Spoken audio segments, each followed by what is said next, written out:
அருட்பெருஞ்சோதி அருட்பெருஞ்சோதி தனிப்பெரும் கருணை அருட்பெருஞ்சோதி.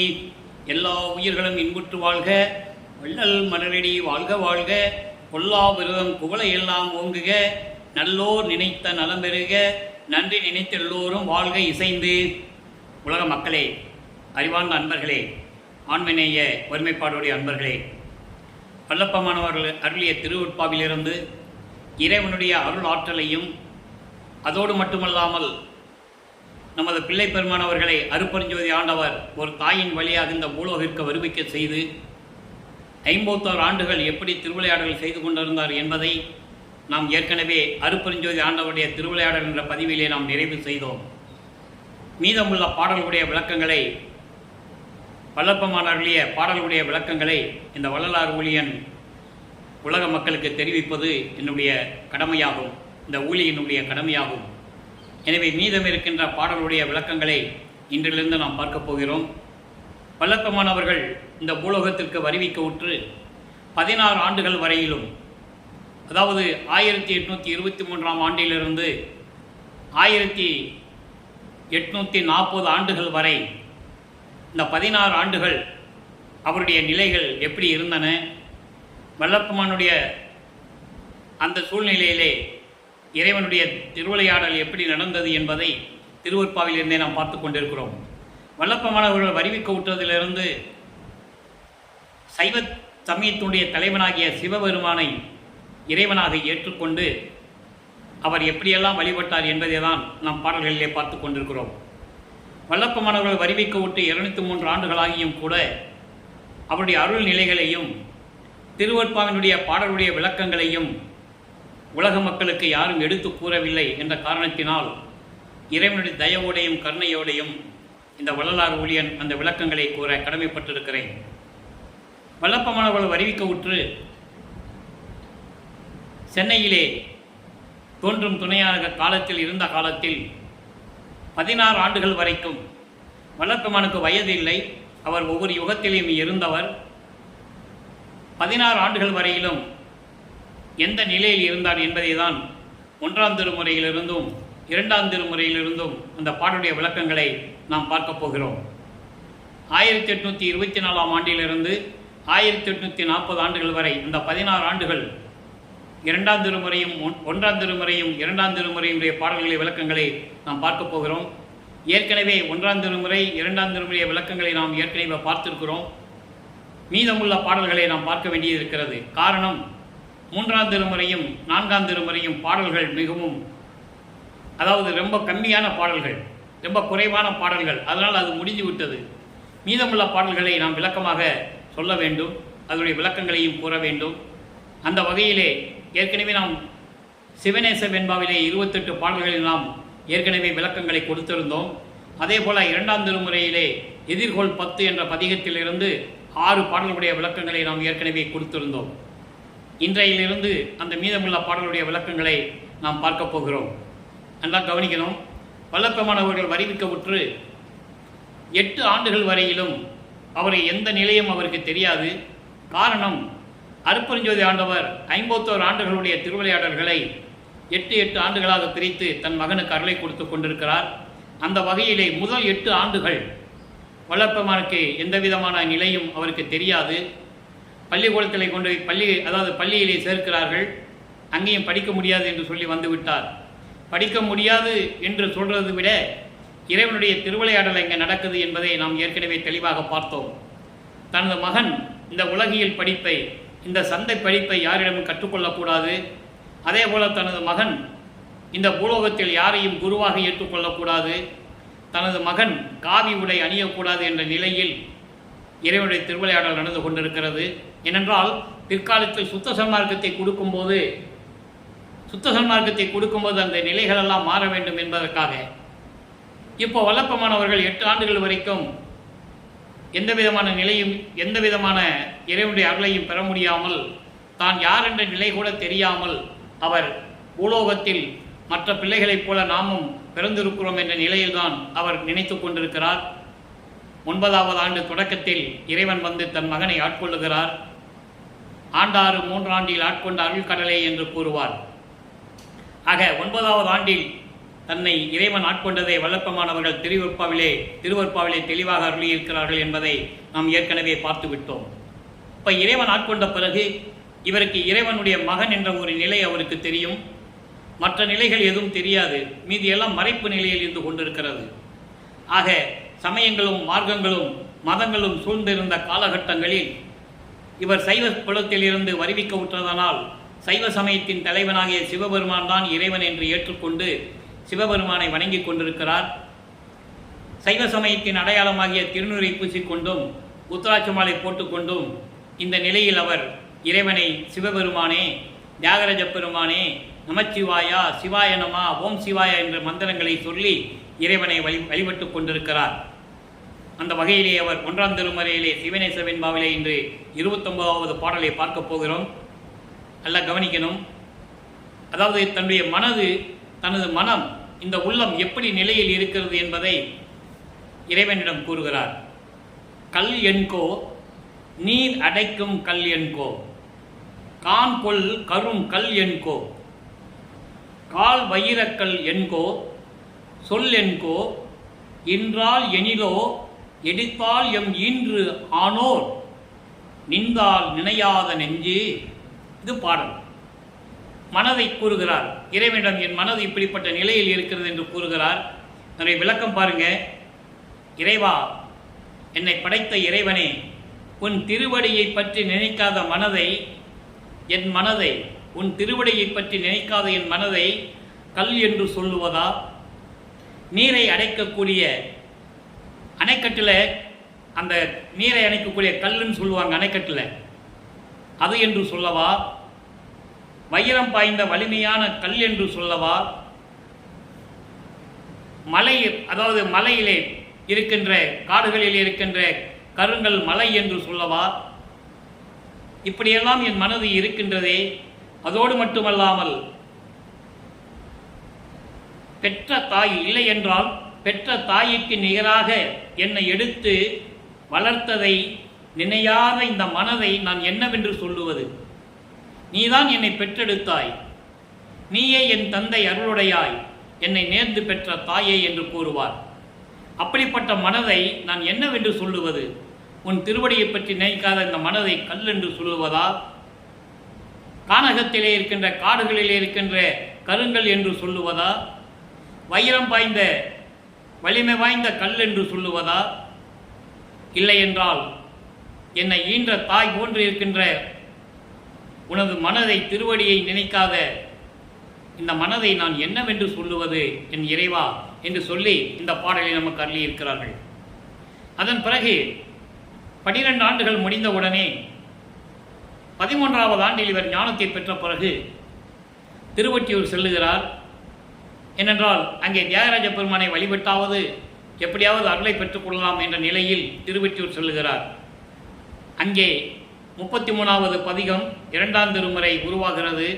எதிர்கோள் 10 என்ற பதிகத்திலிருந்து 7வது பாடல். எதிர்கோள் 10 என்பது இறைவனை எப்படியாவது நான் இன்று இரவில் பார்த்து விடுவேன் என்ற ஒரு நிலையில் அவர் இந்த பாடலை எழுதியது. அதனுடைய விளக்கத்தை பார்க்க போகிறோம். 7வது பாடல். வெல் விடை மேல் வரும் வீறு உடையானை, வேத முடிவினில் வீற்றிருந்தானை, கல் விரையார் மலர் கொன்றையானை, கற்பகம் தன்னை, முக்கன் கொள் கரும்பை. முக்கன் கொள் கரும்பை அதுக்கடுத்து சொல்றாரு, உள்வினை நீக்கி என் உள்ளம் அமர்ந்தானை, உலக உடையானை, என் உற்ற துணையை, என் வினை ஒன்றும் எல்வினை ஒன்றும் இல்லாதவன் தன்னை, இன்றைய இரவில் எதிர்ந்து கொள்வேனே.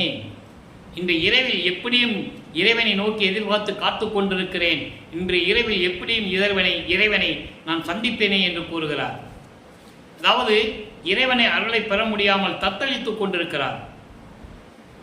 8 ஆண்டுகள் வரைக்கும் அவர் யார் என்ற நிலை அவருக்கு தெரியாது. 9வது ஆண்டில் இறைவன் ஆட்கொண்டவுடனே இறைவனுடைய மகன் என்ற நிலை தெரிந்துவிட்டது. எதற்காக இந்த பூலோகத்திற்கு வந்தோம் என்ற நிலை அவருக்கு தெரியாது. சுத்த சன்மார்க்கம் இருப்பது தெரியாது. சிவபெருமான் தான் இறைவன் என்று சொல்லி இறைவனை வழிபட்டு கொண்டிருக்கிறார். அப்போ இந்த நிலையில் இருக்கும்போது வெல்விடை மேல் வரும் வீறு உடையானை. வெல்விடை என்பது வெள்ளை நிறத்தில் இருக்கின்ற காளை மீது வீறு நடை போட்டுக்கொண்டு அருள் வல்லமையோடு வருகின்ற உலா வருகின்ற இறைவனை. இப்போ நீங்கள் நல்லா கவனிக்கணும். வல்லப்பமானவர்கள் சுத்த சன்மார்க்கம் பெறுகின்ற வரையில் அவர் சமயங்களுடைய நெறிமுறைகளை பின்பற்றி கொண்டிருக்கிறார் என்பதை நீங்கள் மறந்துவிடக்கூடாது. காரணம், அப்படிதான் அவர் இருக்க வேண்டும். இறைவனுடைய கட்டளை, இறைவனுடைய திருவிளையாடல். அதற்கு பிறகு தன் மகனை அந்த சமயங்களிலும் மதங்களிலும் மார்க்கங்களிலும் சொல்லப்பட்ட நெறிகளில் இருந்து விடுவித்து சுத்த சன்மார்க்கத்தை கொடுத்த பிறகு இதெல்லாம் தேவையில்லை என்று சொல்லுவார். நல்லா கவனிச்சுக்கணும். அப்போ அதனால்தான் அவர் வருவிக்க உற்று இந்த நிலையில் இருந்து கொண்டிருக்கிறார். தனது மகனை உலாவ விட்டு கொண்டிருக்கிறார் இறைவன். அப்போ வெள்ளை வாகனமில் வருகின்ற இறைவன் வீறு நடை போட்டுக்கொண்டு அருள் வல்லமையோடு வருகின்ற இறைவன், இருக்கின்ற இறைவன், வேதங்களில் விளக்கங்களின் மேல் விளங்கிக் கொண்டிருக்கின்ற இறைவன். வேதங்கள் என்பது 4 வேதங்கள்: ரிக் வேதம், யசுர் வேதம், சாம வேதம், அதர்வண வேதம். அவருடைய விளக்கங்களின் மேல் விளங்கிக் கொண்டிருக்கின்ற இறைவன் கல் விரையார் மலர் கொன்றையினானை. கல் விரையார் மலர் என்பது தேன் சொரிகக்கூடிய மனமுடைய கொன்றை மலர்களை சூடிய இறைவன். சிவபெருமானுக்கு பிடித்த மலர் கொன்றை மலர். ஆக தேன் சொரிந்து மனமுடன் விளங்கிக் கொண்டிருக்கின்ற, மனம் வீசிக் கொண்டிருக்கின்ற கொன்றை மலர்களை சூடிய இறைவனை, கற்பகம் தன்னை, கற்பகம் விருட்சகம் போன்றிருக்கின்ற இறைவனை, முக்கண் கொள் கரும்பை, 3 கண்களை உடைய கரும்பு போன்று உள்ளத்தில் இனித்துக் கொண்டிருக்கின்ற அப்படிப்பட்ட இறைவனை, உள்வினை நீக்கி என் உள்ளம் அமர்ந்தானை, என் உள்ளத்தில் இருக்கின்ற துன்பங்களையெல்லாம் நீக்கி என் உள்ளத்தில் அமர்ந்து கொண்டிருக்கின்ற இறைவனை, உலக உடையானை, எல்லா உலகங்களையும் உடையானை, என் உற்ற துணையை, என் உற்ற துணையை, எனக்கு கிடைத்த துணை. அவர் இறைவனுடைய மகன் என்ற நிலையை நீங்கள் மனதில் நன்றாக பதித்துக் கொள்ள வேண்டும். உலகியலுக்காக உலகியலிலே ஒரு தாயின் வழியாக வருவிக்க உற்றதனால் எல்லோரும் அவரை இறைவன் என்று நினைக்கவில்லை. நல்லா புரிஞ்சுக்கணும். நீங்கள் இவரும் வெளியே சொல்ல முடியாது. ஏன்னா இறைவன் தன் தந்தை தன் முன் காட்சி கொடுக்கும்போது இவரிடம் சொல்லிவிட்டு சொல்லுகிறார். அதுக்கான பாடலுடைய விளக்கங்களை தான் பார்த்து விட்டோம். அன்பர்களே, ஏற்கனவே நான் கூறியது போல இங்கே விளக்கங்கள் அத்தனையுமே திருவெட்பாவில் பாடலின் மூலமாக இருக்கின்ற விளக்கங்கள், இறைவன் கொடுத்த விளக்கங்கள். இது கற்பனையோ கதையோ அல்ல. அப்படிப்பட்ட நிலையில் என் உற்ற துணையை, எல்வினை ஒன்றும் இல்லாதவன் தன்னை. எல்வினை என்பது சஞ்சீதம், பிராரத்தம், அகாமியம் போன்ற ஊழ்வினைகள். இது இறைவனுக்கு இல்லை. சஞ்சீதம் என்பது பல பிறவிகளிலே நம்மளை தொடர்ந்து கொண்டிருக்கின்ற ஊழ்வினைகள். பிராரத்தம் என்பது சென்ற பிறவியிலே நாம் செய்த கர்ம வினைகள். அகாமியம் என்பது இப்போது தெரிந்தோ தெரியாமலேயோ நாம் செய்து கொண்டிருக்கின்ற வினைகள். இது எல்லாம் இல்லாத ஒரு இறைவனை இன்றைய இரவில் எதிர்கொள்வேனே. அப்படிப்பட்ட இறைவனை இன்று இரவில் எப்படி நான் சந்திப்பேன் என்று கூறுகிறார். ஏனென்றால் இதுவரையில் அதன் பிறகு 9வது ஆண்டில் காட்சி கொடுத்த இறைவன் அதன் பிறகு இவருக்கு காட்சி கொடுக்கவில்லை. அந்த நிலையில் இருந்து கொண்டு இன்று இரவு எப்படியாவது இறைவனை சந்தித்து விடுவேன் என்று கூறுகிறார். அதாவது சமயங்களையும் மதங்களையும் மார்க்கங்களையும் சார்ந்திருந்த போது தன்னுடைய நிலையை உலக மக்களுக்கு தெரிவிக்கிறார். இதைதான் சுத்த சன்மார்க்கத்தை பெற்ற பிறகு சாதியும் மதமும் சமயமும் பொய்யென ஆதியில் உணர்த்தி அருப்பெருஞ்சோதி என்று கூறுவார். சாதியும் மதமும் சமயமும் காணா ஆதி அநாதையாம் அருப்பெருஞ்சோதி என்று கூறுவார். எனவே சாதிகளையும் மதங்களையும் மார்க்கங்களையும் கடந்த இறைவன் அருப்பெருஞ்சோதி. அருப்பெருஞ்சோதி ஆண்டவர் இவருக்கு அருளை கொடுப்பதற்கு முன்னால் தனது மகனை இந்த சமய நெறியில், சைவ நெறியில் உலாவ விட்டு கொண்டிருக்கிறார். ஏனென்றால் அதே மகன் மூலமாக இதெல்லாம் தேவையில்லை என்று சொல்ல வைக்க வேண்டும். இதுதான் இறைவனுடைய திருவிளையாடல் என்பதை நீங்கள் புரிந்து கொள்ள வேண்டும். எனவே அன்பர்களே, தினமும் இந்த பாடலுடைய விளக்கங்களை பார்க்க போகிறோம். விளக்கங்கள் மிகவும் எளிமையான விளக்கங்கள். நிறைவான விளக்கங்கள் வரும்போது கொஞ்சம் அதிகமாக நேரம் எடுத்துக்கொள்ள வேண்டியிருக்கும்.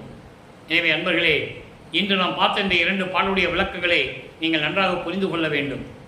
நமது பிள்ளை பெருமான் அவர்கள் 5/10/1823 ஆண்டு மருதூரிலே ராமையா பிள்ளை சின்னையம்மையாருடைய இல்லற வாழ்க்கையில் அருட்பெருஞ்சோதி ஆண்டவரால் ஒரு மகனாக வருவிக்க உற்றார். உலகியலிலே அவர்களுக்கு மகன் என்று கூறலாம், ஆனால் இது இறைவனுடைய மகன் என்பதை நீங்கள் புரிந்து கொள்ள வேண்டும். நாம் ஏற்கனவே அருட்பெருஞ்சானுடைய திருவிளையாடல் என்ற பதிவுகளிலே 400 பதிவுகள் நாம் ஏற்கனவே பதிவுகள் செய்திருக்கிறோம். அந்த வீடியோவை பார்த்தாவே உங்களுக்கு புரிஞ்சிடும். எனவே அப்படிப்பட்ட இறைவனை நாம் மனதில் வைத்துக்கொண்டு சுத்த சன்மார்க்கத்தில் நாம் இருக்க வேண்டும். சமயங்களும் மதங்களும் மார்க்கங்களும் தேவையில்லை என்ற நிலையில் வல்லப்பெருமான் அவர்கள் சுத்த சன்மார்க்கத்தை பெற்ற பிறகு உலக மக்களுக்கு தெரிவிக்கிறார். சமயங்களிலும் மதங்களிலும் மார்க்கங்களிலும் கூறப்பட்ட நெறிமுறைகள் நமக்கு தேவையில்லை, அதை பின்பற்ற வேண்டிய அவசியமும் இல்லை, சுத்த சன்மார்க்கத்துக்கு அது தேவையில்லை என்று கூறுகிறார்.